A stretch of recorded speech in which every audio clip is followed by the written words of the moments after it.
Good morning, it's August 8th, and today we're in Ezra chapter 7. And I mentioned that I really enjoy Ezra because of the historical documents that are included in it. I also mentioned that a lot of historical documents have been found in the palaces of places like Persia and Babylon and Assyria. And we have some of those from Ahasuerus or Artaxerxes. Actually, those are two different people, but from Artaxerxes for sure. And it would be interesting if we discovered some of those. Not necessary, but interesting. And maybe they've already been discovered and just not translated or published. But wouldn't it be great if we found a copy in his archives that said the same thing as what we have here in Scripture? Again, not that that's necessary, but it would be interesting. And what the contents of this letter are particularly interesting. I'm just going to read a little bit of it for us.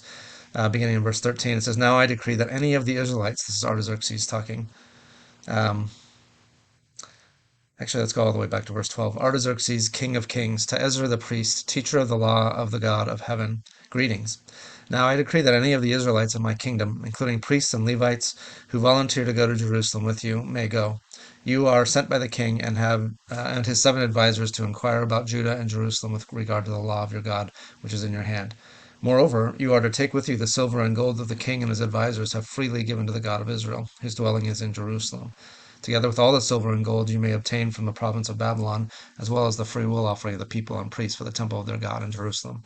Skipping down a little bit further, verse 21, it says, "Now I, King Artaxerxes, decree that all the treasures of Trans-Euphrates are all the treasurers of Trans-Euphrates are to provide with diligence whatever Ezra the priest, the teacher of the law of the God of heaven, may ask of you, up to 100 talents of silver, 100 cores of wheat, 100 baths of wine, 100 baths of oil, olive oil, and salt without limit. Whatever the God of heaven has prescribed, let it be done with diligence for the temple of the God of heaven.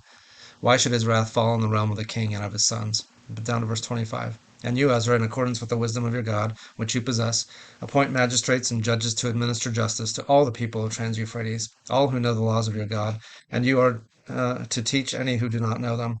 Whoever does not obey the law of your God and the law of the king must surely be punished by death, banishment, confiscation of property, or imprisonment." So there's a lot of instructions given here, and what it amounts to is that Ezra gets to have free reign to govern and tax the peoples of Trans-Euphrates, which is the whole area on the other side of the Jordan River, basically all of Palestine.